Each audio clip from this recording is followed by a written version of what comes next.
Assalamualaikum warahmatullahi wabarakatuh. Kami dari kelompok 5 yang beranggotakan Siti Zulaika, Raja Sulul Fazira, dan Sukmaningsih. Di sini kami akan mempresentasikan hasil makalah kami tentang peningkatan profesionalisme tenaga pendidik dan tenaga kependidikan untuk memenuhi tugas mata kuliah manajemen berbasis sekolah dengan dosen pengampu yaitu Ibu Ika Kurnia Sofiani, STHI, MPDI.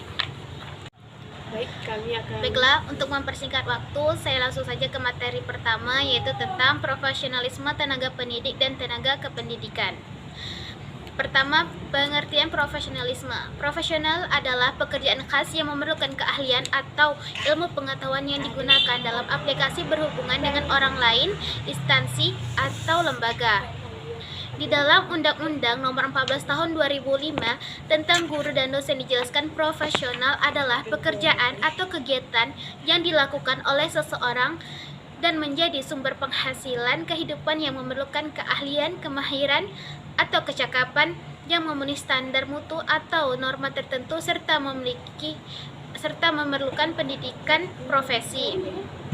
Profesionalisme berarti pandangan bahwa suatu keahlian tertentu diperlukan dalam pekerjaan tertentu yang mana keahlian itu hanya diperoleh melalui pendidikan khusus atau latihan khusus.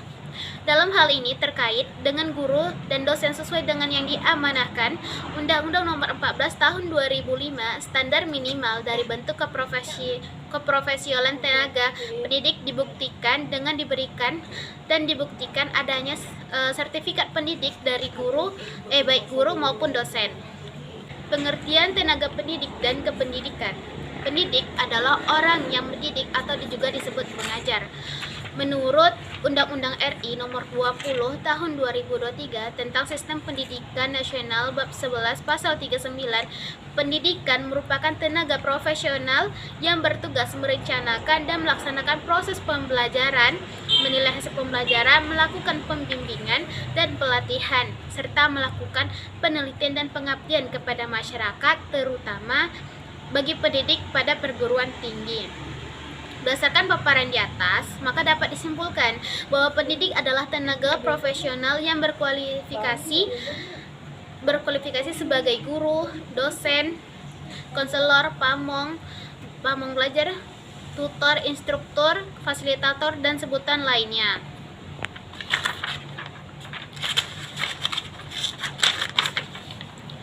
Guru atau pendidik yaitu siapa yang bertanggung jawab terhadap perkembangan peserta didik. Dengan kata lain, orang yang bertanggung jawab dalam mengupayakan perkembangan potensi anak didik, baik kognitif ataupun afektif, sampai ke tingkat setinggi mungkin sesuai dengan ajaran Islam. Sedangkan tenaga kependidikan merupakan seluruh komponen yang terdapat dalam instansi atau lembaga pendidikan yang tidak hanya mencakup guru saja, melainkan keseluruhannya berpartisipasi dalam pendidikan. Dilihat dari jabatannya, tenaga kependidikan dibedakan menjadi 3, yaitu pertama, tenaga struktural merupakan tenaga kependidikan yang menempati jabatan-jabatan eksekutif umum atau pimpinan yang bertanggung jawab baik langsung maupun tidak langsung atas satuan pendidikan. Yang kedua, tenaga fungsional merupakan tenaga kependidikan yang menempati jabatan fungsional, yaitu jabatan dalam pelaksanaan pekerjaannya mengandalkan keahlian akademis kependidikan. Yang ketiga, tenaga teknis kependidikan merupakan tenaga kependidikan yang dalam pelaksanaan pekerjaannya lebih dituntut kecakapan teknis operasional atau teknik administratif. Berdasarkan penjelasan di atas, dapat kami simpulkan bahwa profesional tenaga pendidik adalah pendidik atau pengajar yang memiliki kemampuan dan keahlian dalam bidang tertentu, sedangkan profesionalisme tenaga kependidikan adalah seluruh komponen yang terdapat pada lembaga pendidikan, tidak hanya guru saja, melainkan semua yang berpartisipasi dalam lembaga pendidikan tersebut. Baik, saya Siti Zulaika akan melanjutkan pembahasan yang sudah disampaikan oleh Raja Selvia Fazira. Yang B, upaya peningkatan profesionalisme tenaga pendidik. Profesionalisme pendidik sebagai upaya peningkatan mutu pendidikan sangatlah penting. Sebagai guru atau pendidik yang profesional, seharusnya memiliki 4 kompetensi, yaitu kompetensi pedagogik, kognitif, personality, dan sosial. Oleh karena itu, selain terampil mengajar, seorang guru juga memiliki pengetahuan bijak dan dapat bersosialisasi dengan baik. Profesi guru dan dosen merupakan bidang pekerjaan yang khusus yang memerlukan prinsip-prinsip profesional. Maka, hal yang perlu dimiliki seorang pendidik yang profesional yaitu yang pertama, memiliki bakat, minat, panggilan jiwa, dan idealisme. Yang kedua, memiliki komitmen untuk meningkatkan mutu pendidikan, keimanan, ketakwaan, serta akhlak mulia. Yang ketiga, memiliki kualifikasi akademik dan latar belakang pendidikan sesuai dengan bidang tugas. Yang keempat, memiliki kompetensi yang diperlukan sesuai dengan bidang tugas. Yang kelima, memiliki tanggung jawab atas keprofesionalan. Yang keenam, memperoleh penghasilan yang ditentukan sesuai dengan prestasi kerja. Yang ketujuh, memiliki kesempatan untuk mengembangkan keprofesionalan secara berkelanjutan dengan belajar sepanjang hayat. Yang kedelapan, memiliki jaminan perlindungan hukum dalam melaksanakan tugas keprofesionalan. Yang kesembilan, memiliki organisasi profesi yang mempunyai kewenangan yang mengatur hal-hal yang berkaitan dengan tugas keprofesionalan guru.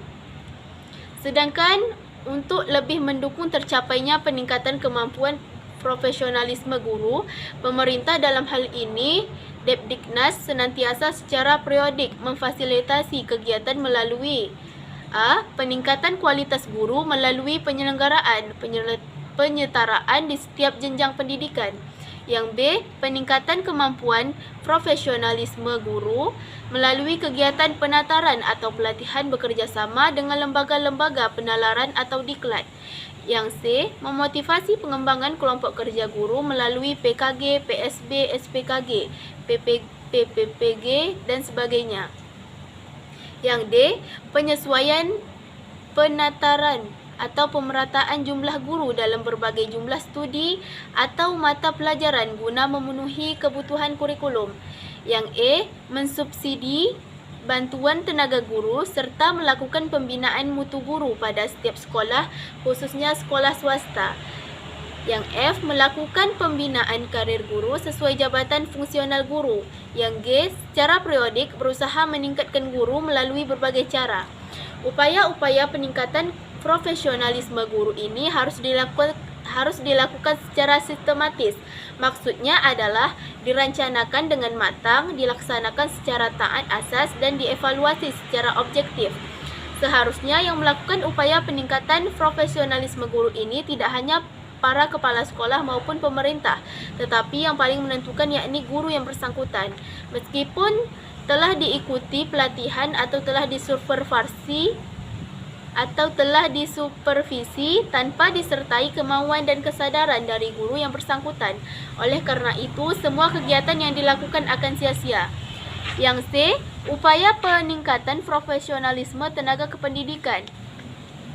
Untuk standar kualifikasi dinyatakan bahwa setiap perpustakaan sekolah atau madrasah memiliki sekurang-kurangnya satu tenaga perpustakaan sekolah atau madrasah yang berkualifikasi SMA atau yang sederajat dan bersertifikat kompetensi pengelolaan perpustakaan sekolah atau madrasah dari lembaga yang ditetapkan oleh pemerintah. Sementara itu, untuk dimensi kompetensi tenaga keperpustakaan harus kompeten di bidang manajerial, pengelolaan informasi, pendidikan, kepribadian, sosial, dan pengembangan profesi. Diharapkan dengan beberapa produk peraturan tersebut, pendidik dan tenaga kependidikan menjadi profesional dan akan memperbaiki kualitas dunia pendidikan.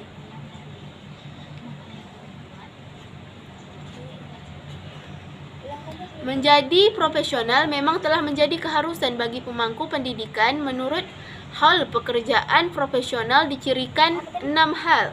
Yang pertama, memiliki landasan pengetahuan yang luas. Yang kedua, bersandarkan pada kompetensi individual. Yang ketiga, memiliki sistem seleksi dan sertifikasi. Yang keempat, ada kerjasama dan kompetensi yang sehat antar sejarawan. Yang kelima, adanya kesadaran profesional yang tinggi. Yang keenam, memiliki prinsip-prinsip etik atau kode etik.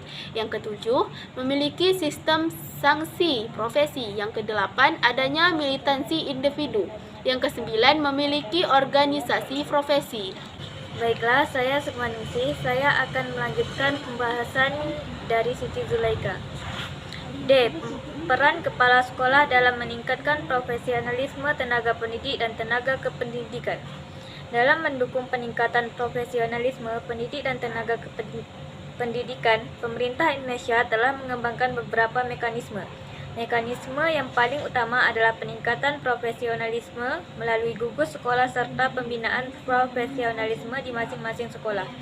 Mekanisme tersebut dilaksanakan melalui kelompok kerja guru atau KKG yang merupakan tempat berkumpulnya para guru dalam satu gugus untuk memecahkan masalah, menguji coba, serta mengembangkan ide-ide baru untuk meningkatkan pembelajaran dan profesionalisme guru. Dalam rangka meningkatkan profesionalisme pendidik dan tenaga pendidikan, kepala sekolah dapat menjalankan perannya sebagai manajer dengan melakukan kegiatan perencanaan, pelaksanaan, serta evaluasi program peningkatan profesionalisme pendidik dan tenaga kependidikan. Yang pertama, perencanaan program peningkatan profesionalisme pendidik dan tenaga kependidikan. Dalam merencanakan program peningkatan profesionalisme pendidik dan tenaga pendidikan, kepala sekolah dapat membentuk sebuah tim yang terdiri dari kepala sekolah itu sendiri, wakil kepala sekolah, serta guru. Pelaksanaan dimulai dengan menganalisis visi, misi, dan tujuan, kemudian tim dapat menyusun program dan juga menyusun forum untuk evaluasi dan anggaran. Yang kedua, pelaksanaan program peningkatan profesionalisme pendidik dan tenaga kependidikan. Pelaksanaan program peningkatan profesionalisme dapat dilaksanakan melalui kegiatan pelatihan dan pengembangan. Kepala sekolah dapat mengikut sertakan pendidik dan tenaga kependidikan di sekolahnya dalam kegiatan pelatihan atau workshop yang diadakan di dalam maupun di luar. Yang ketiga, evaluasi program peningkatan profesionalisme pendidik dan tenaga pendidikan. Evaluasi program peningkatan profesionalisme pendidik dan tenaga kependidikan perlu dilakukan oleh kepala sekolah untuk dapat mengetahui sejauh mana program tersebut mampu meningkatkan profesionalisme pendidik dan tenaga kependidikan serta untuk mengetahui kekurangan yang perlu diperbaiki. Baiklah, sekian dari hasil presentasi kelompok kami. Jika ada kekurangan, mohon disampaikan. Dan jika ada kelebihan, mohon disimpan. Dan bagi teman-teman yang belum paham atau belum mengerti, silakan bertanya. Sekian, saya ucapkan terima kasih. Wassalamualaikum warahmatullahi wabarakatuh.